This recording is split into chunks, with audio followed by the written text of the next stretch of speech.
नमस्कार, आपके साथ मैं हूं अदिति त्यागी। रात के 8 बजने वाले हैं और जी न्यूज पर ये वक्त है बड़े मुद्दों पर बड़ी बहस का। आज का हमारा मुद्दा है भारत के दो पड़ोसी जिन दोनों की ही भारत से बनती नहीं। क्यों नहीं बनती, इसकी वजह हम और आप सभी जानते हैं, क्योंकि दोनों ही पड़ोसी भारत की जमीन कब्जाना चाहते हैं। भारत की पॉलिसी साफ है, 1 इंच भी जमीन नहीं देंगे, बल्कि जो हड़पी जा चुकी है उसे भी वापस लेंगे। लेकिन ऐसे वक्त में जब तवांग में चाइना ने घुसपैठ की कोशिश की और रिश्तों में तनाव पैदा हुआ है, देश के दूसरे फ्रंट पर यानी कश्मीर साइड पर पाकिस्तान से बातचीत का कैसेट फिर से बजने लगा है। कल उमर अब्दुल्ला बोले थे कि भारत को पड़ोसियों से रिश्ते बनाने नहीं आते। आज उनके वालिद यानी फारूक अब्दुल्ला बोले जब तक पाकिस्तान से बातचीत नहीं होगी कश्मीर में शांति ही नहीं हो सकती। फारूक अब्दुल्ला का ये पुराना ही राग है। उनके मुताबिक कश्मीर में शांति के 2 ही फॉर्मूले हैं, एक तो आप पाकिस्तान से बात करें और दूसरा अनुच्छेद 370 बहाल कर दें। इसके लिए तो वो एक बार आपको याद ही है चाइना तक की मदद लेने के लिए तैयार दिखे थे। और आज की तीसरी बड़ी खबर के लिहाज से बात की जाए तो वो है कश्मीर की ही तीसरी लीडर यानी पीडीपी चीफ महबूबा मुफ्ती। उन्होंने बयान दिया। महबूबा मुफ्ती बोली कि तवांग में सरकार ने सेना के हाथ बांध रखे थे, वरना वो करारा जवाब देती। यही महबूबा कश्मीर को लेकर कहती आई है कि सरकार ने सेना के हाथ खोल रखे हैं। पाकिस्तान से बातचीत की महबूबा मुफ्ती का कैसेट भी उतना ही पुराना है जितना पुराना अब्दुल्लास का है। तो आज की हमारी बहस में बड़ा सवाल यही, दो बॉर्डर पर सरकार कैसे करेगी पाकिस्तान और चाइना को कॉर्नर। चाइना और पाकिस्तान पर क्या है सरकार का नेक्स्ट प्लान। जल्दी से सारे बयानों पर आप गौर करें, ये रिपोर्ट देखें आप।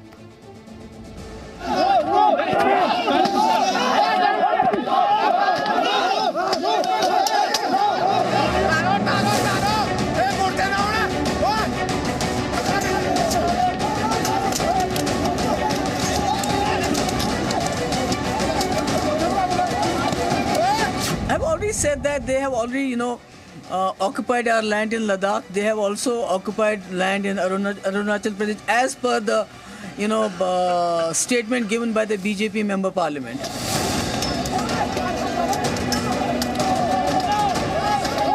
Unfortunately, BJP is doing nothing about it. Our soldiers have been beaten up by them. They are not allowed to retaliate. This is a very sorry state of affairs. Very sorry. Greater relations with our neighbor Pakistan. We will never see peace in India.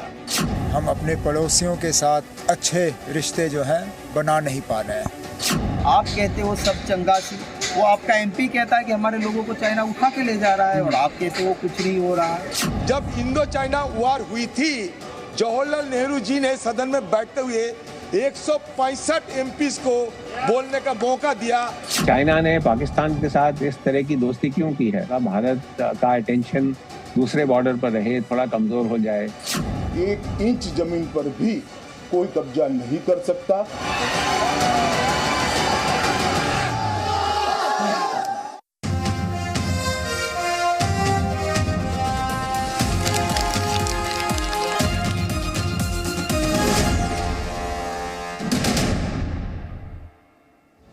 और कई खास मेहमान हमारे साथ हैं। BJP का पक्ष रखने के लिए राजीव जेटली हमारे साथ हैं, पूर्व राजनयिक फुनचुक तोपदान हमारे साथ हैं, हमारे साथ एनसी के नेता मुजफ्फर खान हैं, हसन दौरानी राजनीतिक विश्लेषक हैं पाकिस्तान से, मलिक खुर्रम है पत्रकार हैं पाकिस्तान से। स्टूडियो में हमारे साथ मेजर जनरल ए के सिवाच हैं पीडीपी, जो कि अभी आपने सुना महबूबा मुफ्ती सवाल पूछ रही हैं, कह रही है सरकार ने सेना के हाथ बांध रखे हैं।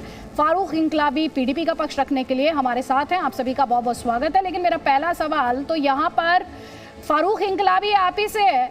महबूबा मुफ्ती को कहीं सेना के हाथ बंधे दिखाई देते हैं और कहीं सेना के हाथ खुले दिखाई देते हैं। देखिए, महबूबा मुफ्ती साहिबा ने जो स्टेटमेंट दी है, मुझे लगता है उसमें कहीं पे भी कोई गलत बात उन्होंने नहीं कही है। हमें पिछले 10 साल हो गए हैं भारतीय जनता पार्टी के लीडर्स के बहुत बड़े बड़े जो है हमने उनके ऐलानात सुने हैं। बहुत लीडर्स जो उनके कहते हैं कि हमारा 56 इंच का जो है वो सीना है, तो इनका 56 इंच का सीना सिर्फ निहत्ते कश्मीरियों पर दिखाई देता है या फिर हिंदुस्तान की गरीब आवाम जो है उनकी जो जेब है उस जरा सा ऑडियो बढ़ाएं इनका सीना जो है चौड़ा हो जाता है। लेकिन चाइना के सामने जिस तरीके के साथ इस वक्त भारतीय जनता पार्टी की जेर क़यादत हुकूमत की पॉलिसी है, मुझे नहीं लगता कि वो किसी भी जगह किसी भी तरीके के साथ वो कामयाब हुए हैं। पिछले 10 सालों में हम उनसे यही एक जवाब सुनते आए हैं कि हम चाइना को जवाब दे रहे हैं, लेकिन किसी भी तरीके से चाइना को आज तक इन्होंने जवाब नहीं दिया है। अब एप्लीकेशंस जो हैं उनको बैन करने से या बिजनेस बंद करने से ये मसले हल नहीं होते। हमें अपने पड़ोसी ममालिक जितने भी हैं उनके साथ अच्छे ताल्लुकात करने हैं, उनके साथ बातचीत करनी है। तमाम मसाइल जो है बातचीत से ही हल होते हैं। तो फौज का जहां तक सवाल है, बिल्कुल महबूबा मुफ्ती साहिबा ने बिल्कुल सही कहा। जिस कॉन्फिडेंस से आज से 10 साल पहले तवांग में क्या हुआ है, चाइना का मुकाबला करती थी। सुनिए पहले जो सवाल है फारूक इंकलाबी, तवांग में क्या हुआ है? तवांग में क्या हुआ है? जी, तवांग में क्या हुआ है? देखिए मैं आपको बताना चाहता हूं कि ये जो वीडियोस सर्कुलेट होती हैं मीडिया पे, ये भारतीय जनता पार्टी का आईटी सेल जो है वो बताता है, लेकिन हकीकत जो है भारतीय जनता पार्टी के अपने ही एमपी ने बताई है कि किस तरीके के साथ हमारी जमीन पे जो है वो कब्जा किया जा रहा है। भारतीय जनता पार्टी को साफ करना चाहिए कि उनका जो मेंबर पार्लियामेंट है वो झूठ बोल रहा है या सच बोल रहा है। फारूक इंकलाबी, आप पॉलिटिकल लड़ाई लड़ लीजिए, सेना का अपमान मत किया कीजिए। पॉलिटिकल नहीं, सेना का अपमान मत किया कीजिए, मुझे आपसे यही कहना था।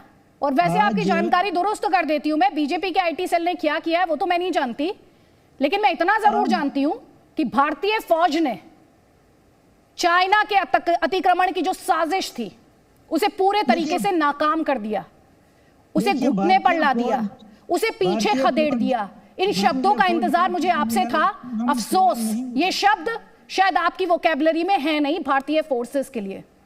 काम कर रही अब है। नेक्स्ट टाइम जब बात कीजिएगा तो एक बात का ध्यान रखिएगा, पॉलिटिकल लड़ाई लड़ लीजिएगा जनाब, पॉलिटिकल लड़ाई खूब लड़िएगा, पर यह ध्यान रखिएगा कि एक भी शब्द इंडियन फोर्सेस के खिलाफ आप ना इस्तेमाल करें, यह ध्यान रखिएगा, यह बहुत जरूरी है।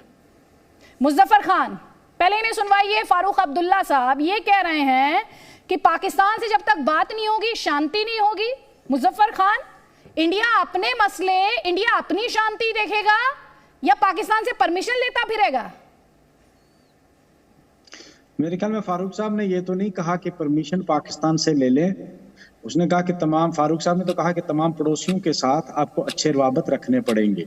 दो ही तरीके तो लेकिन बातें तो आप कर रहे हैं ना, चाइना से भी बातें हो रही ना। सुन लीजिए, आप सुन लीजिए। हाँ सुन रही हूँ मैं बार बार यही कहता रहा जिस भी चैनल पे गया कि दो ही तरीके हैं किसी मुल्क के साथ, या तो उसको आप सबक सिखाओ या उससे बात करो। सबक दो तरीके हैं, या आप पॉलिटिकली उसको सबक सिखाते हैं, जिस तरह आप चाइना को सबक अभी तक तो हम नहीं सिखा पाए। हमारा गुलवान में हमारी कितनी ज़मीन पर वो आज भी बैठे हैं, हम उनसे वापस नहीं ले पाए। अभी तक स्टेटस को एंटी नहीं हुआ। 20 जवान हमारे शहीद हुए वहाँ। मुझे ये बताओ, एक मुल्क पूरी दुनिया का कोई हमारे साथ खड़ा नहीं हुआ। फिर हम कहते हैं कि हमने चाइना को किस तरह, या तो हम मिलिट्रली सिखा सकते हैं, लेकिन इन तमाम मसाइल का हल मिलिट्रली आप नहीं कर। मिलिट्री हमारी बहुत अच्छा काम कर रही है, सिक्योरिटी फोर्सेस बहुत अच्छा काम कर रही हैं। कल उन्होंने मुजफ्फर खान साहब 3 करेक्शन है आपके लिए, 3 करेक्शन है। एक, भारतीय जवानों ने शहादत दी, लेकिन इस देश की जमीन की हिफाजत के लिए, इस देश की संप्रभुता और अखंडता को बचाए रखने के लिए। आपने जिक्र नहीं किया कि इन्होंने अपनी शहादत से पहले चाइना को कितनी कैजुअलिटी दी, चाइना को कितना नुकसान हुआ। दूसरी बात, आपने ये कहा भारत अकेले खड़ा रहा, कोई मुल्क सामने नहीं आया। तो मैं आपसे रिक्वेस्ट करूंगी, आपसे दरख्वास्त करूंगी, सर आप जरा सा पढ़ लें अमेरिका ने क्या कहा है, पूरी दुनिया किसके साथ खड़ी है, उसने चाइना के इस हरकत पर किन शब्दों का इस्तेमाल किया है। और तीसरी बात आपने कही, भारत चाइना को सबक नहीं सिखा पाया। तो just for a correction, Indian army ने पीएलए को हर गलती पर सबक सिखाया है, हर गलती पर। अगर आपकी नजर में वो सबक नहीं है सर, तो फिर मैं नहीं जानती आप किस सबक की बात कर रहे हैं। जनरल सेवा, जल्दी से कमेंट आपका। देखो अदिति, इसमें कोई शक नहीं कि भारत की फौज ने टाइम एंड अगेन सबक सिखाया पाकिस्तान को भी और चीन को भी। और पाकिस्तान को पता है कि जब तक वो टेररिज्म बंद नहीं करेगा बातचीत का कोई मतलब नहीं। अब चाइना में देखो, पहले गलवान में उसने हरकत की थी, हमारे 20 जवान तो शहीद हुए थे, पर 100 से ज़्यादा चीनियों को मौत के घाट उठा दिया था। और इसी प्रकार अभी जब तवांग की बात आती है, जहाँ पर ये आया था वहां पर 17,000 फीट की ऊंचाई है, 300 जवान लेके आया, सोची समझी साजिश थी। हमारे 35 जवान थे, उन्होंने उनकी इतनी पिटाई की और वापस जाना पड़ा उनको। तो मतलब यह है कि भारत की फौज एक प्रकार ट्रेंड है, मोटिवेटेड है और ईंट का जवाब पत्थर से देती है। यह समझना चाहिए हमें, जो चाहे चीन हो या पाकिस्तान। जैसे बता रहे थे कि चीन आज बिल्कुल आइसोलेटेड है, और यह चीन क्यों कर रहा है? चीन इसलिए कर रहा है क्योंकि उसको अपने देश के अंदर घेरा जा रहा है। शी जिनपिंग अनपॉपुलर है, इकोनॉमिक कंडीशन खराब है, कोविड जीरो पॉलिसी फेल हो गई है, लोग सड़कों पे आ रहे हैं, कहीं ना कहीं वो डाइवर्ट करना चाहते हैं अटेंशन। और ये जो अभी इन्होंने ट्राई किया कि तवांग के एरिया में आ जाएंगे और ये उस पोस्ट को कैप्चर कर देंगे, वो सब विफल हुआ। और ये नहीं कि उनको बहुत भारी नुकसान हुआ, वापस जाना पड़ा। तो सच्चाई ये है कि भारत की जो ठीक है सर, मेरे पे वो एक मानी हुई फौज है। ठीक है सर, और इंडियन आर्मी के लिए कहा जाता है वो बैटल हार्डन्ड है। उनके लिए कहा जाता है उन्होंने इतनी लड़ाइयां लड़ी हैं कि किस तरह से किसी भी चैलेंज के लिए तैयार रहना है। ये इंडियन आर्मी से बेहतर इस समय दुनिया के जो दूसरे फोर्सेस हैं, उतनी प्रिपेयर्डनेस दुनिया के फोर्सेस के पास नहीं है जितनी इंडियन आर्मी के पास है। और इसका क्रेडिट तो किसे जाता है? इसका क्रेडिट जाता है पाकिस्तान को। हसन दुरानी साहब, इस प्रिपेयर्डनेस का क्रेडिट तो किसी को दिया जाना चाहिए, तो पाकिस्तान को दिया जाना चाहिए। देखिए, सबसे पहली बात तो ये है कि देखिए, ये आपका और चाइना का आपसी एक मुद्दा है, ठीक है, और उसमें पाकिस्तान को इन्वॉल्व करना, पता नहीं शायद आप लोगों के पास और कोई स्टोरी नहीं है बात करने के लिए, आपके पास किस चीज़ का पता नहीं है, इसलिए आप उठ के पाकिस्तान के ऊपर जो है ना वो मसला लेके बैठ जाते हैं। देखिए, पाकिस्तान का, देखिए मैं पाकिस्तान में बैठा हुआ हूँ, मुझे कोई मसला कोई नहीं है। आप अपने वहाँ पे इंडिया में बैठे हुए, अगर आपको लद्दाख में चाइना के साथ कोई मसला है तो भाई आप आपस में तय करें।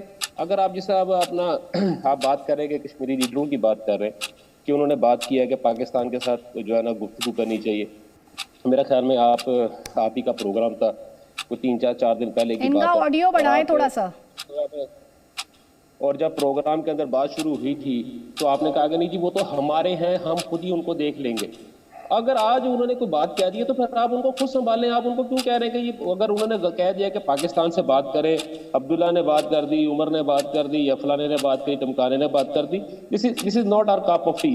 ये आपका अपना मसला है, आप अपने मसले को खुद देखें। चाइना को आपने किस तरह हैंडल करना है, लद्दाख में आप सलानी मांग रही थी, हमारा किसी को लेना देना नहीं। ना सर, मैं आपसे हसन दुरानी जी, मैं आपसे सलानी मांग रही थी, ना इंडियन फौज के लिए मांग रही थी, ना इंडियन पॉलिटिशियंस के लिए मांग रही थी सर। मैं आपसे भी सलाह नहीं मांग रहा। ना आपने जो कहा है ना, ये आप देखें, पता नहीं आपने कहां से जनरल हुड्डा का रिएक्शन चलाएं, जरा जनरल हुड्डा का रिएक्शन चलाएं कि पाकिस्तान कहां से आया, पाकिस्तान कहां से आया, चाइना और पाकिस्तान का अलायंस क्या करते हैं यूएन के प्लेटफॉर्म पर, क्या करते हैं एलसी और एलएसी पर, चलाएं जरा रिएक्शन। चाइना ने पाकिस्तान के साथ इस तरह की दोस्ती क्यों की है? वो ये देखने के लिए और वो करने के लिए कि थोड़ा भारत का अटेंशन दूसरे बॉर्डर पर रहे, थोड़ा कमजोर हो जाए। आप देख रहे हैं चाइना किस तरह से साउथ एशिया में हमारे नेबर्स के साथ नॉट ओनली ट्रेड कर रहा है, but today China is the largest arms exporter to countries like Bangladesh, Myanmar, Pakistan, Sri Lanka. सबसे ज्यादा आर्म्स वही एक्सपोर्ट करता है। तो मुझे उम्मीद है आप जनरल हुड्डा के बारे में जानते होंगे हसन दुरानी जी। जनरल हुड्डा का तो नाम ही काफी है, सुना होगा आपने, मुझे पूरी उम्मीद है कि आपने सुना होगा। मलिक खुर्रम साहब, आपने भी सुना होगा। बिल्कुल, जैसे मैंने कुलभूषण यादव का नाम बहुत गौर से सुना हुआ है, मुझे बहुत अच्छी तरह याद है कुलभूषण यादव। उसी तरह जनरल हुड्डा का नाम भी मुझे बहुत अच्छी तरह याद है। मुझे अपना दिलेर साहब का भी नाम बहुत अच्छी तरह याद है। मुझे बहुत अच्छा लग रहा है, मुझे बहुत खुशी हो रही है क्योंकि देखिए आप ये अच्छा है। बैठी होती हैं बतौर एक यहाँ पे जो है ना वो एक ट्यूशन के टीचर के तौर पे बैठी होती हैं। चलिए, आपको टीचर लग रही हूँ, मैं कुछ सिखा पा रही हूँ। I am glad to hear that. जिस तरह I think I'm doing a better job than the universities which teach 1971 की वॉर पाकिस्तान ने जीती थी, आज तक पाकिस्तान किसी वॉर में हारा नहीं। तो I think I'm doing a better job than that। अच्छा, जनरल हुड्डा को लेकर बहुत तकलीफ हुई आपको? आपको जो प्रॉब्लम आ रही है, आपको जो सबसे ज्यादा प्रॉब्लम आ रही है वो ये ना हसन दुरानी जी, जनरल हुड्डा को देखकर इतनी तकलीफ में क्यों हैं आप? जनरल हुड्डा से इतनी तकलीफ क्यों हुई साहब? मुझे कोई प्रॉब्लम नहीं है, मुझे कोई प्रॉब्लम नहीं है। नहीं, वो आपके लिए आउच मोमेंट था। अपने एक एटीट्यूड से है, आपको सबसे ना आप मेरे एटीट्यूड की चिंता ना करें, आप अपने मुल्क के एटीट्यूड की चिंता करें। आप अपने आप को देखें ना, आप कर क्या रही हैं? नहीं, आप मुझे आपसे सर्टिफिकेट चाहिए क्या? नहीं, आपसे सर्टिफिकेट चाहिए हसन दुर्रानी जी मुझे। आप मुद्दे पर बात करने आए हैं, मुद्दे पर बात करने आए हैं। कौन भेजता है आतंकी, कौन भेजता है आतंक का असला, कौन चाहता है भारत में शांति ना हो, भारत के खिलाफ यूएन के मंचों पर जाकर जहर उगलने का काम कौन करता है, भारत के मुसलमानों का रहनुमा बनने की दुहाई कौन देता है, जबकि भारत के मुसलमानों को किसी की जरूरत नहीं है, वो अपने आप में सक्षम है इस देश के कॉन्स्टिट्यूशन में। और आप मुझे बता रहे हैं कि मैं स्कूल टीचर की तरह बात करती हूँ। ठीक है सर, अगर मैं आज आपको कुछ बता पा रही हूँ और आपको कुछ सिखा पा रही हूँ तो I am glad to take, I would take that as a compliment, would take that as a compliment। अब आइए राजीव जेटली ये कह रहे हैं, हालांकि जनरल हुड्डा को लेकर कितना इनको लगाव है, इन्हें एक सेकंड नहीं लगा जनरल हुड्डा को पहचानने में, और खैर भूलेंगे भी कैसे। जिन 2016 सर्जिकल स्ट्राइक की बात की जाती है उसके हीरो जनरल हुड्डा हैं। और ये मैं दर्शकों को भी एक बार फिर से याद दिलाना चाहती हूँ कि जो 2016 की सर्जिकल स्ट्राइक्स थी, जिससे अभी बौखला गए जनरल हुड्डा का नाम सुनते ही, यहां पर हसन दुर्रानी दरअसल वो टीज थी 2016 की सर्जिकल स्ट्राइक की। लेकिन आप सुन रहे हैं फारूक अब्दुल्ला कह रहे हैं आपको पड़ोसियों से रिश्ते मेंटेन करने नहीं आते। सर आदित्य, हम तो बहुत गहरे रिश्ते मेंटेन करना चाह रहे हैं। हमने सड़कें बना दी हैं, हमने सुरंगें बना दी हैं, उनके पास तक जाना चाहते हैं। हम चाहते हैं कि हमारा प्रेम उनके साथ बढ़े। अगर वो प्रेम करना चाहते हैं तो भारत, तो आपको पता, भारत का तो इतिहास उठा के देख लीजिए। भारत ने कभी किसी देश के ऊपर आक्रमण नहीं किया, कभी किसी की जमीन के ऊपर कब्जा नहीं किया। भारत तो चाहता है कि बेहतर रिश्ते हों, लेकिन यही सुरंगें, यही सड़कें, लगभग 5 से 6 हजार किलोमीटर की सड़कें, जिन सड़कों को नहीं बनाया जाता था केवल इसलिए कि अगर हम इन सड़कों को बनाएंगे तो उनके नजदीक पहुंच जाएंगे, और उनके नजदीक पहुंचेंगे तो हो सकता है हमारे कन्फ्लिक्ट उनके साथ हो जाए। अगर वो हमारी धरती पर आते हैं तो आगे उनको आने दीजिए, हम अपनी सेना को आगे भेजेंगे नहीं। अगर ऐसा माहौल होता तो सब कुछ शांति होती। लेकिन आज बौखलाहट देखिए चीन की भी, बौखलाहट देखिए पाकिस्तान की भी। लगभग 1400 किलोमीटर की सड़कें हमने पाकिस्तान बॉर्डर पे बनाई है। अरे प्रेम के लिए बनाई है। अगर प्रेम मिलेगा तो प्रेम देंगे, लेकिन अगर आप आतंकवादी भेजने की कोशिश करोगे तो यही सड़कें, यही सुरंगें हमारे टैंक लेकर के आएंगी और आपको नेस्तो नाबूद करके जाएंगी। यहीं पे आपके जो है विनाश शुरू होगा। हम कहते हैं हम तो सभी देशों के साथ एक अच्छा संबंध चाहते हैं, और भारत ने हमेशा इस बात की कोशिश करी है, हमेशा कहा है कि आइए हम तुम्हारे साथ एक बेहतर संबंध बनाएं। हम तो चीन के साथ भी बेहतर बनाते हैं, बांग्लादेश के साथ, पाकिस्तान के साथ, मैं पूछ लेती हूँ हसन दुर्रानी से दिक्कत कहाँ आती है इन्हें? हसन दुर्रानी जी को दिक्कत कहाँ आती है? आप तो चाहते हैं बेहतर संबंध बनाए, ये बात करने लगते हैं, नहीं याद आ जाते कुलभूषण जाधव। जब इन्हें जनरल हुड्डा के बारे में पूछा जाता है तो ये कुलभूषण जाधव पर चले जाते हैं, इन्हें इंडियन आर्मी के बारे में पूछा जाता है तो कुछ और बताने लगते हैं। हसन दुर्रानी जी ये तो कह रहे हैं प्राइम मिनिस्टर चाहते थे आपसे दोस्ती, गए थे अपने घर में, तो पॉलिटिकल पार्टीज ने अटैक किया उन्हें इस बात के लिए कि क्यों गए थे नवाज शरीफ के यहाँ। हमने उनको खुद बुलाया था, नवाज शरीफ ने उनको अपना नवासी की शादी पे बुलाया था, वो आए और उन्होंने अपना जो था वहाँ पे किया। लेकिन उसके बाद के जो हालात है, वाकयात है, वो पॉलिटिकल नहीं है। आपकी आवाज़ मुझे नहीं आ रही प्रॉपर तरीके से, लेकिन जो बात ये है कि वहाँ के जो हालात है वो पॉलिटिकल नहीं है। वो इंसर्जेंसी जो है वो जहाँ पे भी है, देखिए मैं इस वक्त जो आपका जो मुद्दा है वो मुद्दा ये है चाइना का और इंडिया का लद्दाख के ऊपर। देखिए मैंने आपको बिल्कुल स्टार्ट के अंदर, आपने मुझे 1 मिनट दिया अपना पॉइंट देने के लिए, मैंने आपको बड़ा क्लियर बता दिया कि जी ये मेरा मुद्दा है ही नहीं, ये पाकिस्तान का मुद्दा है ही नहीं। ये आप जाने और इंडिया जाने, आप आपस में जो मर्जी करें, जैसे मर्जी करें, इट्स अप टू यू।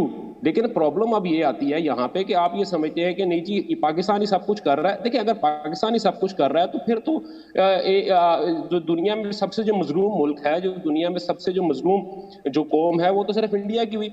अभी जैसे आप बात कर रहे हैं, और मैं जो है ये बीजेपी के जो हमारे यहाँ दोस्त बैठे हुए हैं, मैं इनकी बात मैंने ये कहा, मैंने कहा आपने अभी बात ये किया है कि जनाब इंडिया की फौज जो है बहुत ताकतवर है। मैंने कहा हाँ ठीक है, बिल्कुल सही है।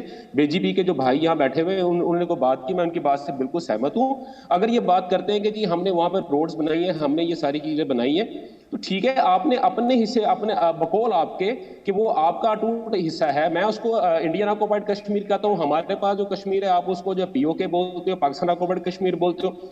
अगर यहाँ का कोई बंदा को बात करता है तो वो डेफिनेटली आप लोग उसको बड़ा अप्रिशिएट करते हो, अगर आपके इंडिया का कोई बात करता है तो डेफिनेटली आप उसको अप्रिशिएट करते हो, दोनों तरफ से आप उसको अप्रिशिएट कर रहे होते हो। लेकिन अगर मैं आपको आप ही के प्रोग्राम्स का हवाला दूं, अभी जो लास्ट वीक आपकी और मेरी यहाँ पे डिस्कशन हुई है, बड़ी लंबी चौड़ी डिस्कशन हुई थी और उसके अंदर भी यही बात हुई थी। तो आपने कहा था कि जी वो हमारे हैं, हम खुद ही उनको देख लेंगे, पॉलिटिकली हम उनको चेक कर लेंगे। हाँ, तो मैं आपसे कहा कह रही हूँ, आप देखें, ठीक हो गया। अब देखिए ना, अगर आज उनमें से किसी बंदे ने किसी किस्म का कोई जवाब दे दिया, कोई बात कर ली है, तो आप सीधा पाकिस्तान के ऊपर आ गए। ओ भाई कुछ तो सर, ख्याल आपको करो ये यार। कहां से लगा कि फारूक अब्दुल्ला के स्टेटमेंट के कॉन्टेक्स्ट में मैं आपसे राय मांग रही हूँ? मैं तो चाइना और आपके अलायंस पर आपकी राय मांग रही हूँ सर। हमारा क्या कसूर? ना, चाइना और पाकिस्तान का जो अलायंस है, जो दिखाई देता है जब टेररिस्ट को डेजिग्नेट किया जाना होता है यूएन में सर, मैं उस पर आपकी राय मांग रही हूँ। और सुनिए, अभी आपने कहा कि आपके यहाँ ये पॉलिटिकल सिचुएशन, अब सर या तो आप अगर सिर्फ आप बोलने आए हैं तो फिर तो सर ये डिबेट हो ही नहीं सकती।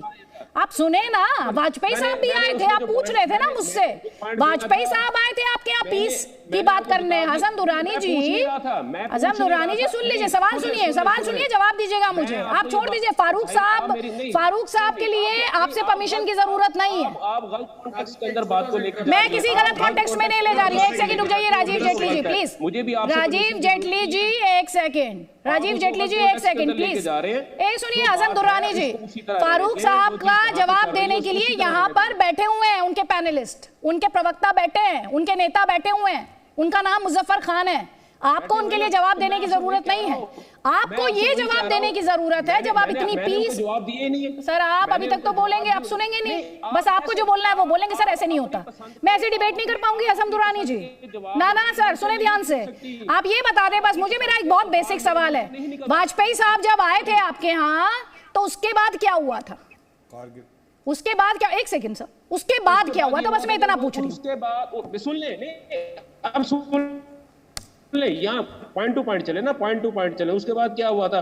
वही मुशर्रफ जब आपके मुल्क में गया था तब क्या हुआ था? नहीं, आप मुझे पहले इस बात का जवाब दें, जब वही मुशर्रफ जब आपके मुल्क में गया था तब क्या हुआ था? आप शायद करगिल भूल गए, सवाल का जवाब करगिल था। क्या हुआ? टेक्नोलॉजी भी साजिश कर रही है। चलिए, हसन दुरानी के साथ हमारा संपर्क फिलहाल टूटा है। जैसे ही वापस लाइन ऑन हमारा उनसे कनेक्शन होगा, हम कनेक्ट होंगे, ऑनलाइन आते हैं वो, एक बार फिर से उनकी बात पूरी करने का मौका देंगे। राजीव जेटली जल्दी प्लीज, उसके बाद जनरल सिवाच। मैं केवल एक बात दुरानी साहब को बोलना चाहता हूं। देखिए, पाकिस्तान के हालात भी किसी से छुपे नहीं है। सिल्क रोड के लिए पाकिस्तान की सेना पाकिस्तानियों को मार रही है। चाइना की कंप्लेंट पे पाकिस्तानियों को सरेआम गोली मारी जा रही है। पाकिस्तान के अंदर पाकिस्तान के लोग चाइनीज इंजीनियर्स का विरोध कर रहे हैं, उनकी हत्याएं कर रहे हैं। ये बताते क्यों नहीं है? खैर, ये हमारा इशू नहीं है, ये भी पाकिस्तान का इशू है। हमारा इशू केवल इतना है कि भारत की सेना, भारत के लोग और भारत की सरकार और देश के प्रधानमंत्री, अब किसी के स्टैम्प की जरूरत नहीं है। अभी अमेरिका की परसों स्टेटमेंट आई है कि अब भारत का हम सहयोग नहीं करेंगे, भारत हमारी बराबरी में आके खड़ा हो गया है। भारत इतना ताकतवर है, भारत के पास इतना सक्षम नेतृत्व है जो दुनिया को बेहतर तरीके से लीड कर सकता है, बेहतर तरीके से समन्वय बना सकता है। और हम नहीं चाहते थे चाइना के साथ भी इस तरीके का कॉन्फ्लिक्ट हो, लेकिन चाइनीज आर्मी जिस तरीके से उकसावा दिया हमारे सैनिकों को, उसका जवाब देना हमारे सैनिक जानते थे। और ये जवाब आज नहीं, लगभग 2-3 बार दिया जा चुका है। और ये जो अगर आप जो वीडियो बता रहे हैं, कथित वीडियो, ये आज का है या 1 साल पहले का है या गलवान का है या उसके बाद का है या सिक्किम का है, ये वीडियो अपने आप में दर्शाता है कि हमारे सैनिक को मालूम है कि मेरा कॉन्फिडेंस लेवल मेरे नेतृत्व की वजह से बढ़ा है।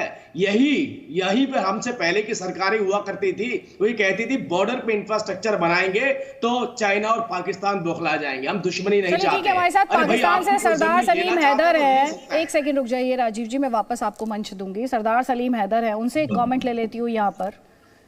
सर, यहाँ पर आप देख रहे हैं बीजेपी के प्रवक्ता हैं, वो कह रहे हैं हम पड़ोसियों के साथ रिश्ते नॉर्मल चाहते हैं, हम शांति चाहते हैं, लेकिन आतंक और आतंकी असला जब तक आता रहेगा रिश्ते नॉर्मल होंगे कैसे? बिस्मिल्लाहिर्रहमानिर्रहीम। देखें, अपना बीजेपी के जो हमारे दोस्त यहाँ पे बात कर रहे हैं, वो जबान से जरूर रिश्ते नॉर्मल चाहते हैं, लेकिन अपने अमल से रिश्ते नॉर्मल नहीं चाहते। उन्होंने तो इंडिया में जो अशर किया हुआ है इंडियन मुसलमानों का, उनको वहाँ बर्दाश्त नहीं कर रहे। पाकिस्तान से वो कैसे अपने मामलात जो है वो बेहतर करेंगे? और ये सिर्फ ज़बानी बातें हैं, अमली ऐसा काम नहीं है। अमली जो इंडिया में हो रहा है अकलीतों के साथ, वो आप देखें। और ये हमें बता रहे हैं कि जी इंडिया पाकिस्तानी सरकार जो है वो अपने लोगों को मार रही है। किसने मुसलमान भी हैं, मुझे लगता है किसने पाकिस्तानी सरकार जो है वो मार रही है? आपका प्रोपेगेंडा है, इस प्रोपेगेंडे से बाहर निकले। हमारे पाकिस्तानी भारत से भी लोग जुड़े हैं जो मुसलमान हैं, उनका रिएक्शन बहुत जरूरी है। मैं इसका जवाब नहीं देना चाहता, आपको ये अकल नहीं आ जाएगी, जवाब नहीं दूंगा, इसका जवाब वही लोग देंगे। किसका जवाब? बोले, क्या जवाब चाहिए आपको? सरदार सलीम हैदर, एक सेकंड रुकिएगा। राजीव जेटली जी, एक सेकंड रुक जाएगा सर, एक मिनट। सरदार सलीम हैदर जी, आप इंडियन मुसलमानों के बारे में कितना जानते हैं सर? आप ये बता पाएंगे भारत में कितने मुसलमान रहते हैं? मैं इंडियन मुसलमानों को आपके पाकिस्तानी मुसलमानों से ज्यादा जानता हूँ। ये जो हाँ, वो तो समझ आ रहा है मुझे। पाकिस्तानी लोगों को आपसे मैंने ये पूछा है कि कितने मुसलमान हैं भारत में, मैं आपसे ये पूछ रही हूँ।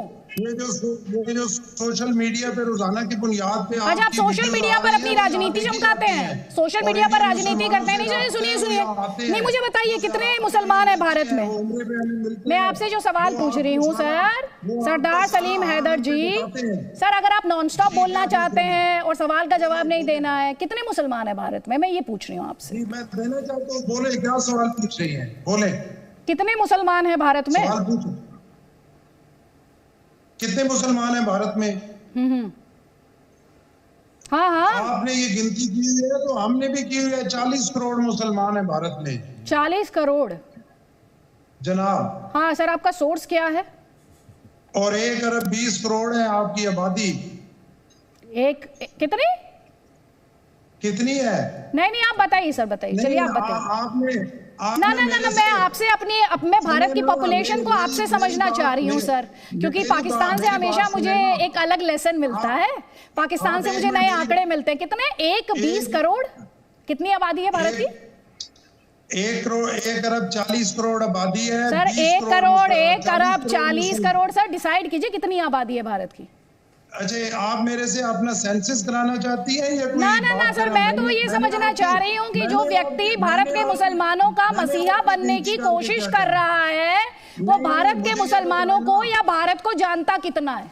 अब जरा सा मुझे ये बता दें, अरे सुनिए सर, मुझसे मुद्दे पर बात कीजिएगा, मुद्दे पर बात कीजिए मुझसे।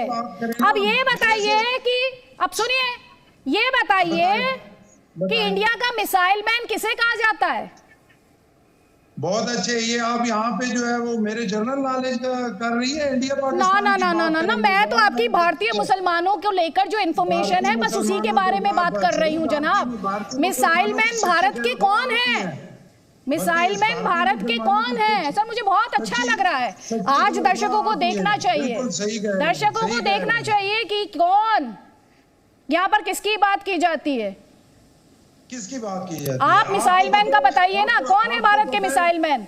नहीं, आपका जो बीजेपी के जवान ये बोल रहे हैं कि चलिए, अच्छा ये बताइए आपके यहाँ कितनी माइनॉरिटीज से जुड़े हुए शख्सियत जो है वो प्रेसिडेंट बनी है? चलिए अब तीसरा सवाल। 2 सवाल तो आपने बता दिया। भारत की आबादी कितनी बताई थी? 1 करोड़ 20 करोड़, फिर पता नहीं 40 कुछ गए आप। ठीक है, आपकी मजबूरी है, वो तो आपकी मजबूरी है। आपने लॉलीपॉप देना है माइनॉरिटीज को। आप सर सुनिए ध्यान से, आप पहले अपने यहाँ माइनॉरिटीज का रिकॉर्ड देख लीजिए, उसके बाद मुझसे बात कीजिएगा। राजीव जेटली। ये बड़ी हैरानी हो रही है मुझे कि जिनको अपने नागरिकों की चिंता नहीं है, वो भारत के मुसलमानों की बात कर रहे हैं। जिन्होंने अपने मुसलमानों के ऊपर, अगर ये मुसलमान कहते हैं, हम तो पाकिस्तानी कहते थे उन्हें, लेकिन अगर उनको मुसलमान के तरीके से संबोधित करना चाहते हैं, तो अभी थोड़ी देर पहले भी मैंने आपको बोला कितने लोगों के कत्ल करवा दिया आपने, कितनी हत्याएं करवा दी आपने, और वो मुसलमान ही है। ध्यान रखिएगा, अफगानिस्तान के बॉर्डर के ऊपर जो फायरिंग चल रही है, जो आपके सैनिक अफगानी लोगों को मार रहे हैं, वो हिंदू नहीं है, वो भी मुसलमान ही है। और तभी यही एक वजह है कि अफगानिस्तानी आपसे नफरत करता है, एक पठान आपसे नफरत करता है, उसको पाकिस्तानी पसंद नहीं है। उसको बिल्कुल नफरत हो चुकी है आपकी हरकतों की वजहों से। अरे आप मुसलमान की बात करते हैं, आपको शर्म नहीं आती? कितने लोगों की हत्याएं आपने करवा दी, कितने कत्लेआम आपने करवा दिए, और किसके करवाए? अपने ही लोगों के। भाई आप लोग जो है ना मंत्री और आपके जो आर्मी है और जो सेना है, उन लोगों ने पाकिस्तान को लूट टूट के खाया, इसमें कोई डाउट नहीं है। डिफेंस कॉलोनी में आपके घर, इंग्लैंड में आपके घर, और गरीब पाकिस्तानी मुसलमान के ऊपर जो अत्याचार आप कर रहे हैं ना, उससे दुनिया अनजान नहीं है, पूरी दुनिया को एहसास है। हसन दुरानी जी, आप तक आवाज पहुंच रही है? जी बताएं क्या पूछना चाहते हैं आप? यहाँ पर अभी जो सरदार सलीम हैदर साहब थे, उन्हें भारत के मुसलमानों की बहुत चिंता हो रही थी सर। मुझे तो बिल्कुल नहीं है। वो अपने मुल्क में बैठे हुए, बिल्कुल आराम से बैठे हुए, सुकून से बैठे हुए, अपनी जिंदगी गुजार रहे। तो ये आप अपने पॉलिटिशियंस को नहीं बताते हैं? आप देखिए ना, मैं कौन होता हूं किसी को अपना ड्राइव करने वाला, या मैं किसी को अपना बात समझाने वाला? मेरी अपनी एक आइडेंटिटी है, मेरी अपनी एक सोच है, मेरी अपनी एक थिंकिंग है। जैसे आप बैठी हुई यहाँ पे, मुझे कोई जरूरत नहीं है किसी के मुंह से अपने मर्जी के अल्फाज बाहर निकलवाने की। ना मर्जी के अल्फाज की बात नहीं है, थोड़ी सी बेसिक अंडरस्टैंडिंग होती है, थोड़ी सी बेसिक समझ होती है दुरानी साहब। बेसिक अंडरस्टैंडिंग नहीं, आपको बेसिक अगर अंडरस्टैंडिंग है, आपको सारी चीजें हैं तो आप ठीक जो है, कह आप रहे समझा मेरी दें। अंडरस्टैंडिंग में सुन तो लें, आप ही के देश के, आपको तो वैसे भी बड़ा शौक है चीज आप ही के हेड्स ऑफ स्टेट है, जाकर बोलते हैं जीनोसाइड हो जाएगा, आप ही के हेड्स ऑफ स्टेट है, माइनॉरिटीज की बहुत चिंता होती है, आप ही के, और आप कह रहे हैं आप पॉलिटिकल एनालिस्ट हैं। अपने काम में इतना मसरूफ होता हूँ। ठीक है सर, फिर मुझे लगता है फिर हमने आपको इस डिस्कशन में गलत बुला लिया। फिर मैंने सोचा था आप पॉलिटिकल एनालिस्ट हैं, आप एक इंडिविजुअल के तौर पर बात करने हैं। भाई आपकी तो स्टेट पॉलिसी है ये, एंटी इंडिया आपकी तो स्टेट पॉलिसी है। आप जिनोसाइड का डर दिखाते हैं, आप कहते हैं इंडिया में माइनॉरिटीज को टारगेट किया जा रहा है। इस तरीके से आप एक नॉन इशू को इशू बनाने की कोशिश कर रहे हैं। सर मैं नॉन इशू को इशू बना रही हूँ, ये तो जाकर आप पूछ लीजिए अपने हेड्स ऑफ स्टेट से, ये तो जाकर आप पूछिए अपने फॉर्मर प्राइम मिनिस्टर से और प्राइम मिनिस्टर से। ये आप मुझसे पूछ रहे हैं, ये मुझे बताना पड़ेगा। कौन जाकर कहता है भारत का राग कौन गाता है? भारत का राग अंतर्राष्ट्रीय मंचों पर कौन गाता है? हसन दुरानी, अगर आप डिनायल में रहना चाहते हैं जो कि आपकी कंट्री के बारे में कहा जाता है, सर ठीक है, फिर तो ठीक है।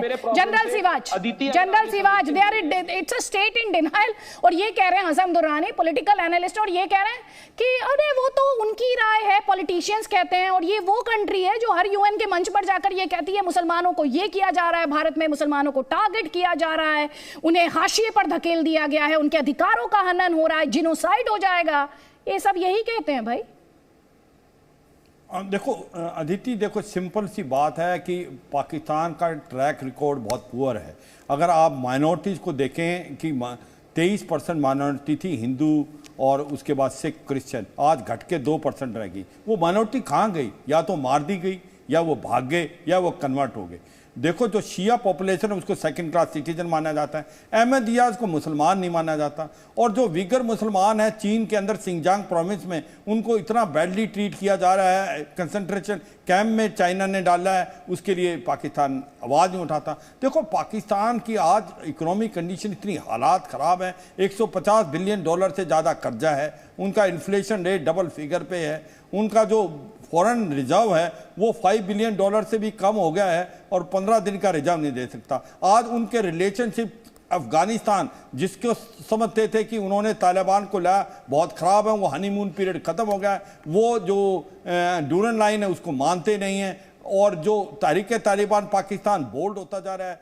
बलूचिस्तान में बलूचिस्तान लिबरेशन आर्मी जो है वो फ्रीडम की तरफ जा रही है, सिंध के अंदर MQM कर रहा है, POK में POJK और गिलगित पाकिस्तान वो भारत में मिलना चाहते हैं। तो देखो इंटरनल सिचुएशन क्या है पाकिस्तान की। इनको फाइनेंशियल एक्शन टास्क फोर्स ने ग्रे लिस्ट पे डाला हुआ था, money laundering and terrorist funding. जो 100 आतंकवादी हैं वर्ल्ड के, उनमें से 75% वो आतंकवादी हैं जिनकी रूट पाकिस्तान के साथ है। तो देखो पाकिस्तान जब तक आतंकवाद का साथ नहीं छोड़ेगा तब तक कुछ भी नहीं हो सकता। ये गुड और बैड टेररिस्ट के बीच में फर्क करते हैं, जो तहरीक तालिबान पाकिस्तान, ठीक है, आप गुड और बैड टेररिज्म में फर्क की बात कर रहे हैं मुजफ्फर खान।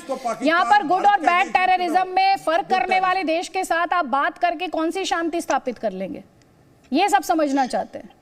मुझे अभी तक है गुड और बैड टेररिज्म में कोई डिस्टिंक्शन लगी नहीं, ना मैं इस पर बिलीव करता। टेररिज्म इज अ टेररिज्म, वो गुड और बैड कभी डिस्टिंक्शन हो ही नहीं सकती। ये कहना कि ये अच्छा टेररिस्ट है और ये बुरा टेररिस्ट है। रहा सवाल कि भाई अगर किसी की ये आइडियोलॉजी है या कोई अपनी ऐसी को डॉक्ट्रिन है तो मेरी समझ से वो बाहर है, मैं उस पर यकीन नहीं करता।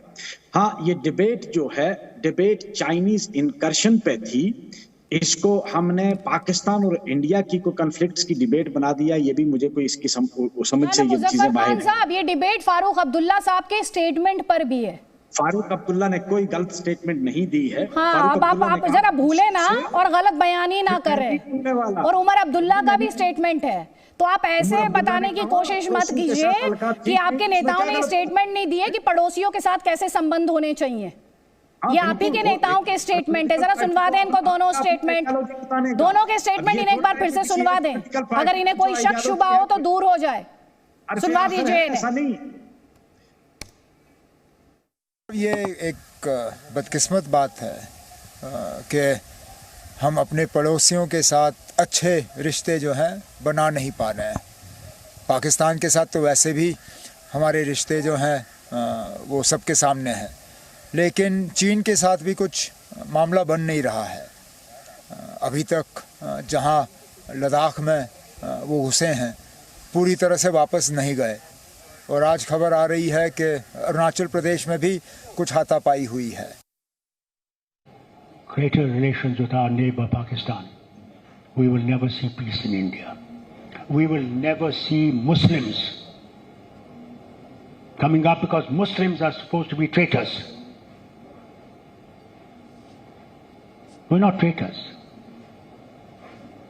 We're Indians, as good Indians as anybody else, and much better than them in many times. मुझे उम्मीद है मुजफ्फर खान साहब आपने स्टेटमेंट सुन लिए होंगे दोनों। हम रिश्ते नहीं बना पा रहे पाकिस्तान के साथ बेहतर, तो क्या करें, बॉर्डर खोल दें? अदिति जी, इसमें कोई शक है कि Muslims as good citizen as anybody else is? नहीं, मैं तो कह ही नहीं रही, मेरे मन में कोई डिबेट नहीं है, वो मेरे मन में वो डिबेट नहीं है। वो आपके नेताओं के लिए डिबेट होगी, मेरे लिए नहीं है, इसलिए मैंने वो डिबेट ही नहीं की। मैं आपसे ये कह रही हूँ, वो ये कह रहे हैं कि हम संबंध नहीं बेहतर बना पा रहे हैं। मैं ये समझना चाह रही हूँ, ये संबंध बेहतर बनाने के लिए क्या किया जाए? आप अपनी जमीन जाने देंगे, आप बॉर्डर खोल देंगे, आप क्या करेंगे? आप मुझे 3 पॉइंट्स में बता दीजिए बस। हम ये नहीं कहते कि जमीन दे दो, हम कहते हैं जमीन वापस लो, जो हमारी जमीन उन्होंने हड़पी है वापस लो उससे। हम तो ये कहते हैं, गुलवान से अभी तक हमारी जमीन वापस नहीं आई है, क्या वजह है उसकी? स्टेटस को एंटी क्यों नहीं हुआ? नहीं, आपसे किसने कहा कि गलवान में पीएलए की मौजूदगी है? नहीं, ये जो आपने दावा किया, इस खबर का आधार क्या है? आधार क्या? ये तो पार्लियामेंट में उन्होंने कहा है कि अभी तक स्टेटस को एंटी नहीं हुआ है। डिफेंस मिनिस्टर ने कहा है। क्या कहा है डिफेंस मिनिस्टर ने?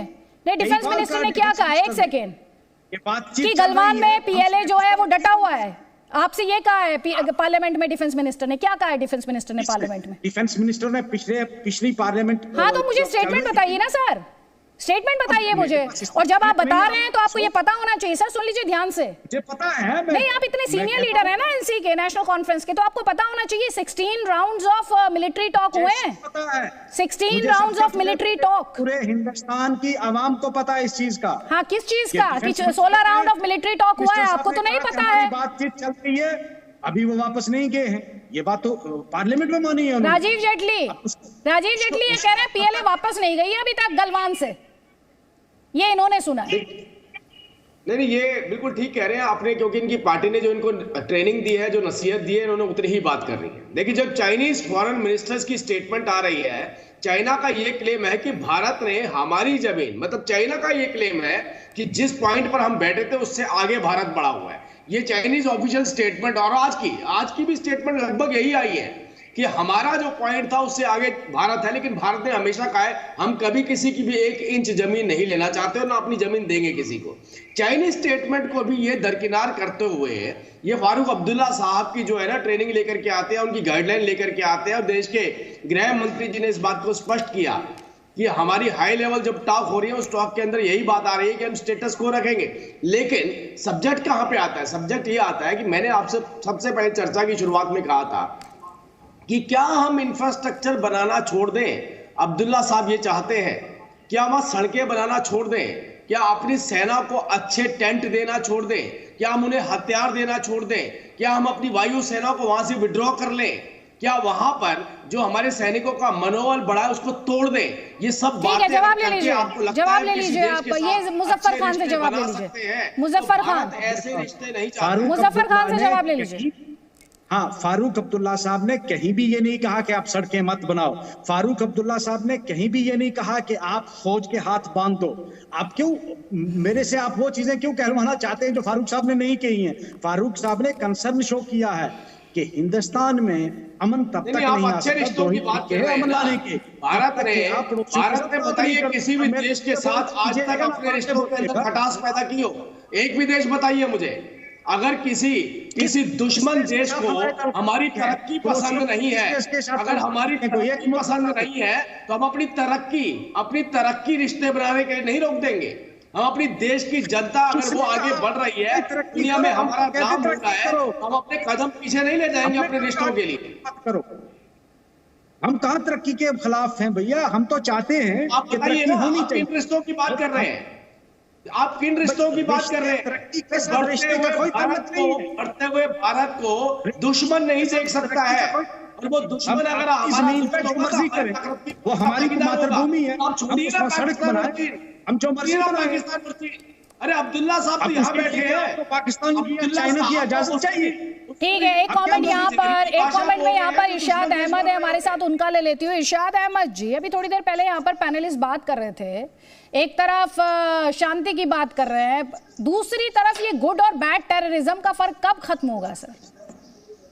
ये जब बहुत शुक्रिया। मैं अदिति, मैं ये कहूँगा जब तक आप अपना आतंक खत्म नहीं करेंगे खित्ते से, जब तक ये कुछ भी नहीं होगा। हम जो है ना हमेशा यही कहते हैं कि भाई बाज आ जाइए, लेकिन अभी बात कर रहे थे आप खित्ते में तरक्की की, सड़कों की, रोड्स की, ये क्यों नहीं हो रही है? मैंने लास्ट प्रोग्राम में आपको यही कहा था कि क्यों आपके मोदी सरकार ही बुजुर्ग आदमी है, इनको रिटायरमेंट करवा दीजिए, जवान लोग लाइए। यकीन कीजिए अगर गांधी खानदान से आप किसी को ले आए, वो इंशाल्लाह खित्ते में तरक्की भी करेंगे, अमन भी आएगा, शांति भी होगी। किसको लाना चाहते हैं आप? इरशाद अहमद, मकबूजा कश्मीर भी आजाद होगा। इरशाद अहमद किसे लाना चाहते हैं? एक सेकंड, इरशाद अहमद किसे लाया जाए? नहीं, इरशाद अहमद किसे लाना चाहते हैं? मैं कह रहा हूँ कि हिंदुस्तान में उनका बहुत हाथ है तरक्की में। हिंदुस्तान नहीं तो मुझे बता दें ना, नाम बता दें आप, जरा नाम तो बताएं। इरशाद अहमद नाम तो बताएं। नहीं, गांधी परिवार से किसको देखना चाहते हैं आप? जो अपने मुल्क के लिए जान। अरे नाम बताइए ना, गांधी परिवार का नाम किसी को जानते होंगे ना आप गांधी परिवार में? मैं आपको जो बात कह रहा हूँ, मुझे आप सुने तो सही ना। मैं कह रहा हूँ देखिए, गांधी ने भी शहादत दी अपने मुल्क के लिए, अपने कौम के लिए। राजीव गांधी ने भी दी। माँ बेटा मरे, क्यों मरे? अपने मुल्क के लिए। आज उनकी औलाद को आप लोग आगे नहीं आने देते हैं। पिछले 20 साल से मोदी करते हैं। इरशाद अहमद, क्यों आप गांधी खानदान? नहीं, इरशाद अहमद, ये बताइए, शहबाज शरीफ की उम्र कितनी है? आपके प्राइम मिनिस्टर की उम्र कितनी है? जरा सा बता दें मुझे। आपके प्राइम मिनिस्टर की उम्र कितनी है? इमरान खान नियाजी कितने बरस के हैं? आप थोड़ा सा होमवर्क करें, और आपसे मैं बस इतना ही कह सकती हूँ, सुनिए ध्यान से, आपसे मैं सिर्फ इतना ही कह सकती हूँ कि इंडिया में ना जमहूरियत है, यहाँ पे फौज डिसाइड नहीं करती, यहाँ पर जमहूरियत है, यहाँ जनता डिसाइड करती है। यहाँ जनता डिसाइड करती है। अगर उसको लगेगा कि राजीव जेटली में काबिलियत है तो राजीव जेटली को चुन लेगी।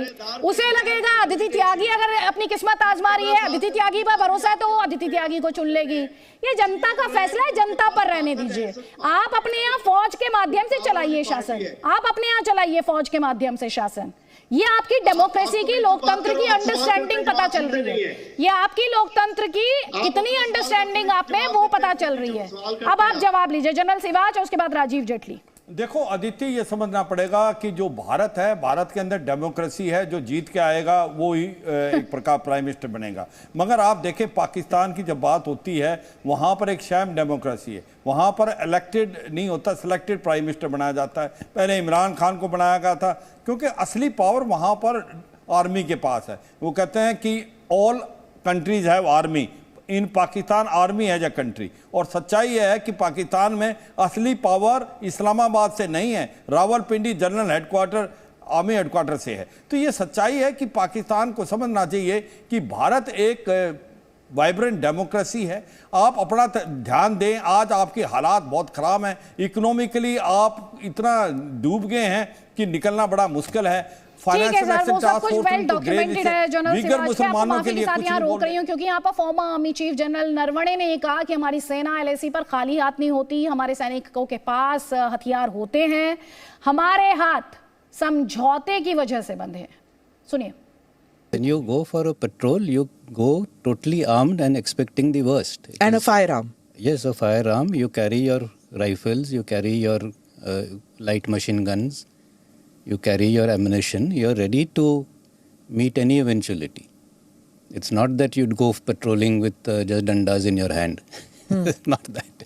Okay. So there was somewhere it came that, the Indian troops were unarmed. I'm sorry, that is not a correct statement which came or report which came at that point. Every patrol which goes ready to meet any eventuality. They're armed as per the laid down scales and as per the patrol that they're going for, and they were equipped also accordingly. If their patrol has to cross some water obstacle, they will be carrying their expedients to cross that water obstacle or that river or nala. They just don't go as if they're going for a picnic. तो यहाँ पर आप सुन रहे थे general Naravane को, आप सुन रहे थे former chief of army staff. वो एक तरीके से जवाब मानिए, जिस तरह महबूबा मुफ्ती सवाल खड़े कर रही थी यहाँ पर, उन्हें पूरे तरीके से एक फैक्चुअल आंसर यहाँ पर जनरल नरवणे ने दिया। हमारे पास वक्त का अभाव है। आप सभी मेहमानों का बहुत बहुत शुक्रिया हमारे इस डिस्कशन में शामिल होने के लिए।